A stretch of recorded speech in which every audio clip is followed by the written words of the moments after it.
So hello traders. So ಈ course ನಾವು ready ಮಾಡೋಕ್ಕೆ ರೀಸನ್ ಏನಂದರೆ, ಯೂಟ್ಯೂಬಲ್ಲಿ ಅವೆಲ್ಲ ನಿಮಗೆ ಬೇಸಿಕ್ ಎಲ್ಲ ಹೇಳೇ ಇರ್ತಾರೆ. ಬೇಸಿಕ್ ಎಲ್ಲರಿಗೂ ಬರುತ್ತಾ, ಯೂಟ್ಯೂಬಲ್ಲೇ ಸರ್ಚ್ ಮಾಡಿರ್ತೀರ. ಫಸ್ಟಿಗೆ ಟ್ರೇಡಿಂಗ್ ಕಲಿಬೇಕು ಅಂದರೆ ಬೇಸಿಕ್ ಎಲ್ಲರಿಗೂ ಗೊತ್ತೇ ಇರುತ್ತೆ, ಯೂಟ್ಯೂಬಲ್ಲಿ ನೋಡಿರ್ತೀರ.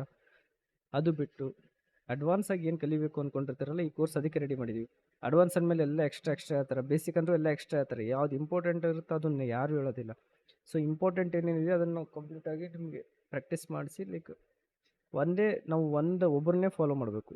ಅದನ್ನ ಬಿಟ್ಟು ನಾವು 100 ಜನಕ್ಕೆ ಫಾಲೋ ಮಾಡಿದ್ರೆ 100 ಜನ ದಿನ 100 ಜನ ವೀಡಿಯೋ ಮಾಡ್ತಾರೆ. ಅವ್ರು 100 ಜನಕ್ಕೆ ಫಾಲೋ ಮಾಡಿದರೆ ನಿಮ್ಮದು ಮೈಂಡ್ ಸೆಟ್ ಕೆಟ್ಟೋಗುತ್ತೆ. ಮೈಂಡ್ ಸೆಟ್ ಕೆಟ್ಟೋದ್ರೆ ಏನಾಗುತ್ತಾ, ನೀವು ಅವ್ರಂಗೆ ಟ್ರೇಡ್ ತೊಗೊಳ್ಳ ಪಾರ್ಟ್ ಅಂದರೆ ಲೈಕ್ ಫಸ್ಟ್ ಪರ್ಸನ್ ಏನೋ ಒಬ್ಬರು ಯೂಟ್ಯೂಬರ್ ಅಂದ್ಕೊಳ್ಳಿ, ಅವ್ರ ಥರ ನೀವು ಟ್ರೇಡ್ ತೊಗೊಳಕ್ಕೆ ಹೋಗ್ತೀರಾ. ಅದಾದಮೇಲೆ ಸೆಕೆಂಡ್ ಸೆಟಪ್ ಬರುತ್ತೆ, ಅವರು ಎರಡನೇ ಥರ ಎಂಟ್ರಿ ತೊಗೋತೀರಾ. ಸೊ ಅಲ್ಲೇನಾಗುತ್ತೆ, ಇಲ್ಲೂ ಲಾಸ್ ಆಗುತ್ತಾ, ಇಲ್ಲೂ ಲಾಸ್ ಆಗುತ್ತೆ. ಅಂದರೆ ಒಬ್ರಿಗೆ ಫಾಲೋ ಮಾಡಬೇಕು.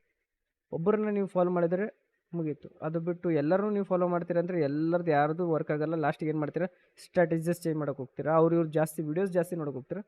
1 ಲಾಸ್ ಇದ್ದಿದ್ದು ನಾಳೆ 10 ಲಾಸ್ ಆಗ್ತಾವೆ, 10 ಲಾಸ್ ಇದ್ದಿದ್ದು ನಾಳೆ 100 ಲಾಸ್ ಆಗ್ತಾವೆ. ಸೊ ಇದನ್ನು ನೀವು ಸ್ಟಾಪ್ ಮಾಡಬೇಕು. ಇದನ್ನು ಸ್ಟಾಪ್ ಮಾಡ್ಬೇಕಂದ್ರೆ ಒಬ್ಬರನ್ನೇ ಫಾಲೋ ಮಾಡಬೇಕು. ಯಾರಾದ್ರೂ ಒಬ್ಬರು, ಈಗ ನನ್ನೇ ಫಾಲೋ ಮಾಡ್ಬೇಕಂತಲ್ಲ, ಯಾರನ್ನಾದ್ರೂ ಒಬ್ಬರನ್ನ ಫಾಲೋ ಮಾಡಬೇಕು. ಒಬ್ಬರನ್ನ ಫಾಲೋ ಮಾಡಿದರೆ ನಿಮ್ಮದು ಲೈಕ್ ಸ್ಟ್ರಾಟಜಿ ಕರೆಕ್ಟಾಗು, ಲಾಸ್ ಆದರೂ ಪ್ರಾಫಿಟ್ ಆದರೂ ಒಂದೇ ಸ್ಟ್ರಾಟಜಿ ಪ್ರಾಕ್ಟೀಸ್ ಮಾಡಬೇಕು. ಅದೊಂದೇ ಪರ್ಫೆಕ್ಟ್ ಆದರೆ ನಿಮ್ಗೆ ಈಸಿ ವೇ ಸಿಗುತ್ತೆ, ಲೈಕ್ ಟ್ರೇಡಿಂಗಲ್ಲಿ ಜರ್ನಿ ಸ್ಟಾರ್ಟ್ ಆಗುತ್ತೆ. ಸೊ ಅದಕ್ಕೆ ನಾವೇನು ಮಾಡ್ತೀವಿ, ಬೇಸಿಕ್ ಯಾವುದು ಹೇಳಲ್ಲ, ಲೈಕ್ ಯೂಟ್ಯೂಬಲ್ಲೇ ಸಿಗುತ್ತೆ ನಿಮ್ಗೆ ಬೇಸಿಕ್. IPO ಅಂದ್ರೇನು, ಸ್ಟಾಕ್ ಮಾರ್ಕೆಟ್ ಅಂದ್ರೇನು, FNO ಅಂದ್ರೇನು, ಡೆರಿವೇಟಿವ್ಸ್ ಅಂದ್ರೇನು, ಸ್ಟಾಕ್ಸ್ ಅಂದ್ರೇನು, ಇವೆಲ್ಲ ನಾ ಹೇಳಂಗಿಲ್ಲ. ಇವೆಲ್ಲ ನಾವು ಹೇಳಲ್ಲ, ಇವೆಲ್ಲ ವೇಸ್ಟ್. ಇವೆಲ್ಲ ಕಲಿಯೋದೇ ವೇಸ್ಟ್ ಅಂತ ನಾ ಹೇಳ್ತೀನಿ.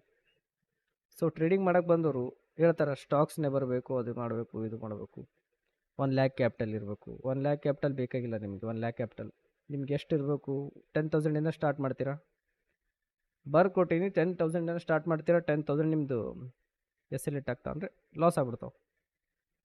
ಸೊ ಯಾವಾಗಲೂ ಹೆಂಗಿರಬೇಕು ಅಂತಂದರೆ, ಫಸ್ಟ್ ಟಫನ್ನು ಪ್ರಾಕ್ಟೀಸ್ ಮಾಡ್ಕೊಳ್ಳಿ. ನಾ ಹೇಳಕ್ಕೆ ಕೇಳಿ, ಯಾವಾಗಲೂ ಲೈಫ್ನ ನೀವು ಟಫ್ ಮಾಡಿಕೊಂಡ್ರೆ ನಿಮಗೆ ಮುಂದಿಂದೆಲ್ಲ ಈಸಿ ಅನಿಸುತ್ತೆ. ಎಲ್ಲರೂ ಏನು ಮಾಡ್ತಾರೆ, ಮೈಂಡ್ ಸೆಟ್ ಫಿಕ್ಸ್ ಮಾಡಿಬಿಟ್ಟಾರೆ. ಲೈಕ್ ಬೇಸಿಕ್ ಅಂದರೆ ಇಷ್ಟು, ಲೈಕ್ ಸ್ಕೂಲ್ ಥರನೇ, ಇನ್ನು ಟ್ರೇಡಿಂಗ್ ಸ್ಕೂಲ್ ಥರನೇ ಹೇಳ್ತಾ ಇದ್ದಾರೆ. ಸ್ಕೂಲಲ್ಲಿ ಏನು ಹೇಳ್ಕೊಡ್ತಾರೆ, ಬೇಸಿಕ್ ಅಂದ್ರೆ ಥಿಯರಿನೇ ಮೇಲೆ ಜಾಸ್ತಿ ಇಂಪಾರ್ಟೆನ್ಸ್ ಕೊಡ್ತಾರೆ. ಥಿಯರಿ ಹೇಳಿ ಸೈಲೆಂಟ್ ಆಗಿಬಿಡ್ತಾರೆ. ಪ್ರಾಕ್ಟಿಕಲ್ ಯಾರು ಮಾಡಿಸ್ತಾರೆ, ಪ್ರಾಕ್ಟಿಕಲ್ ಯಾರು ಮಾಡಿಸಲ್ಲ. ರಿಯಲ್ ಮಾರ್ಕೆಟ್ನಾಗ ಅವರೇ ಟ್ರೇಡಿಂಗ್ ಮಾಡಿದ್ರೆ ಲಾಸ್ ಆಗ್ತಿರ್ತಾರೆ, ರೈಟ್, ರಿಯಲ್ ಮಾರ್ಕೆಟಲ್ಲಿ. ಸೊ ಎಲ್ಲ ಏನು ವೇಸ್ಟ್ ನಾನು ಯಾವುದೂ ಕೇಳೋ ಹೋಗಿಲ್ಲ. ಯಾವುದು ಲೈಕ್ ನಿಮಗೆ ಸೈಕಾಲಜಿ ಗ್ರೋತ್ ಆಗುತ್ತೆ, ನನ್ನ ಕ್ಲಾಸಲ್ಲಿ ಅಟೆಂಡ್ ಆಗಿದೆ, ಅದು ಬಿಟ್ಟರೆ ನಿಮ್ಮ ಮೈಂಡ್ ಸೆಟ್ ಟ್ರೈನ್ ಆಗುತ್ತೆ, ಮತ್ತು ಲಾಸ್ ಕಂಟ್ರೋಲ್ ಆಗ್ತಾವೆ. ಅದು ಆದಮೇಲೆ ಮತ್ತೆ ಕ್ಯಾಪಿಟಲ್ ಗ್ರೋ ಆಗೋದು. ಒಂದು ಸ್ಟ್ರಾಟಜಿನೇ ಫಾಲೋ ಮಾಡಬೇಕು. ಅರ್ಥ ಆಯ್ತಾ? ಇಷ್ಟನ್ನು ನೀವು ಫಾಲೋ ಮಾಡಿದರೆ ಲೈಕ್ ಇವೆಲ್ಲ ಡಿಸಿಪ್ಲಿನ್. ಸೊ ಇದಿಷ್ಟನ್ನು ನೀವು ಫಾಲೋ ಮಾಡಿದರೆ ಏನು, ನೀವು ಪರ್ಫೆಕ್ಟ್ ಟ್ರೇಡರ್ ಆಗ್ತೀರಿ. ಇನ್ನೊಂದು ಬಿಟ್ಟೆ, ಸಾರಿ, ಇದರಲ್ಲಿ ರಿಸ್ಕ್ ರಿವಾರ್ಡ್ ಅಂತ ಬರುತ್ತಾ. ಸೊ ಎಲ್ಲಿ ರಿಸ್ಕ್ ತೊಗೋಬೇಕು, ಎಲ್ಲಿ ರಿಸ್ಕ್ ತೊಗೋಬಾರ್ದು ಅದನ್ನು ಗೊತ್ತಿರಬೇಕು. ಇಷ್ಟು ನಿಮಗೆ ಬಂದರೆ ನೀವು ಟ್ರೇಡಲ್ಲಿ ಸಕ್ಸಸ್ ಆಗ್ತೀರ. ಅದು ಯಾರು ಹೇಳಿದ್ರು ಅದೊಂದು ಸ್ಟ್ರಾಟಜಿ ಮೇಲೆ ವರ್ಕ್ ಆಗಿದ್ರೆ ಅದಲ್ಲ. ಇವೆಲ್ಲ ಫಾಲೋ ಮಾಡಿದರೆ ಟ್ರೇಡಿಂಗಲ್ಲಿ ಸಕ್ಸಸ್ ಆಗ್ತದೆ, ಇಲ್ಲಾಂದರೆ ಆಗೋದೇ ಇಲ್ಲ. ವರ್ಕ್ ಕೊಡ್ತೀನಿ ನಾನು, ಯಾರಿದ್ರು ಇಲ್ಲಿ ಫಸ್ಟ್ ಇದನ್ನು ಫಾಲೋ ಮಾಡಬೇಕು. ಥಿಯರಿ ಅವೆಲ್ಲ ಎಲ್ಲರೂ ಬರೆದು ನೋಟ್ಸ್ ಮಾಡಿರ್ತಾರೆ. 1 ವರ್ಷ 2 ವರ್ಷ 3 ವರ್ಷ ಆದರೂ ಟ್ರೇಡಿಂಗಲ್ಲಿ ಸಕ್ಸಸ್ ಕಾಣ್ತಾರೆ. ರೀಸನ್ ಏನು, ಇವೇ. ಇದನ್ನು ಕರೆಕ್ಟ್ ಫಾಲೋ ಮಾಡ್ತಿರಲ್ಲ, ಟೈಮ್ ಮ್ಯಾನೇಜ್ ಮಾಡಲ್ಲ, ಮನಿ ಮ್ಯಾನೇಜ್ ಮಾಡಲ್ಲ. ಸೊ ಇವು ಮಾಡಾರ್ದಕ್ಕೆ ಏನಾಗ್ತವೆ, ನಿಮ್ಮದು ಲಾಸ್ ಜಾಸ್ತಿ ಆಗ್ತದೆ. ಸೊ ಇದನ್ನು ನೀವು ಕಂಟ್ರೋಲ್ ಮಾಡ್ಬೇಕಂತ ಏನು ಮಾಡಬೇಕು, ಇವೆಲ್ಲ ನೀವು ಕರೆಕ್ಟಾಗಿ ಡಿಸಿಪ್ಲಿನಾಗಿ ಫಸ್ಟ್ ಒಂದು 3 ಮಂತ್ಸ್ ಫಾಲೋ ಮಾಡಿ. ನೆಕ್ಸ್ಟ್ 6 ಮಂತ್ ನೀವು ಪ್ರಾಫಿಟಬಲ್ ಆಗಲಿಲ್ಲ ಅಂದರೆ, ಸೊ ಇವನ್ನ ಕರೆಕ್ಟ್ ಫಾಲೋ ಮಾಡಬೇಕು. ಟ್ರೇಡ್ ಮಾಡ್ತೀರಿ ಎಲ್ಲರೂ. ಒಂದು ಲಾಸ್ ಆಗ್ತಾ ಇತ್ತು ಅಂದರೆ ಅದನ್ನು ಕವರ್ ಮಾಡೋಕ್ಕೆ ಮತ್ತೆ ಈಗ ಬೈಂಗ್ ಹೋಗ್ತಿರ್ತಾ, ನೀವು ಬೈಂಗ್ ಸೈಡ್ ಎಂಟ್ರ್ ಆಗಿರ್ತೀರ, ಸ್ವಲ್ಪ ಸೆಲ್ಲಿಂಗ್ ಬಂತು ಅಂದರೆ ನೀವು ಟ್ರೇಡ್ ಲಾಸ್ ಆಗುತ್ತಲ್ಲ. ಲಾಸ್ ಆದಮೇಲೆ ಏನು ಮಾಡ್ತೀರ, ಕೆಳಗೆ ಹೋಗುತ್ತಾರೆ, ನೀವು ತೆಳಗಿನ ಸೈಡ್ ಎಂಟ್ರ್ ಆಗ್ತೀರಿ. ತೆಳಗಿನ ಸೈಡ್ ಎಂಟ್ರ್ ಆದರೆ ಏನಾಗುತ್ತೆ, ಅದು ಮತ್ತೆ ಬೈಂಗ್ ಹೋಗೋದಿರುತ್ತೆ, ಬೈ ಹೋಗ್ಬಿಡುತ್ತೆ. ಸೊ ನಿಮಗೆ ಪರ್ಫೆಕ್ಟ್ ಎಂಟ್ರಿ ಪರ್ಫೆಕ್ಟ್ ಎಕ್ಸಿಟು ಗೊತ್ತಿರಲ್ಲ. ಸೊ ಅದನ್ನು ನಾವು ಹೇಳ್ಕೊಡ್ತೀವಿ.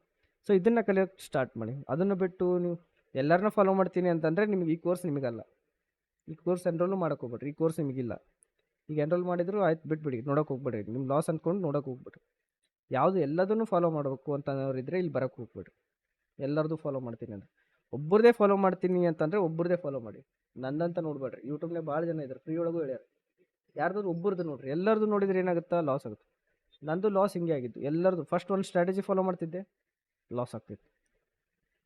ಆಯ್ತು, ಇದು ಲಾಸ್ ಆಯ್ತಾ, ಸೆಕೆಂಡ್ ಒಂದು ಸ್ಟ್ರಾಟಜಿ ಫಾಲೋ ಮಾಡ್ತಿದ್ದೆ, ಇದು ಲಾಸ್ ಆಗಿರ್ತಿತ್ತು. ಆ ಟೈಮಿಗೆ ಇದು ಪ್ರಾಫಿಟ್ ಕೊಟ್ಟಿರ್ತಿತ್ತು.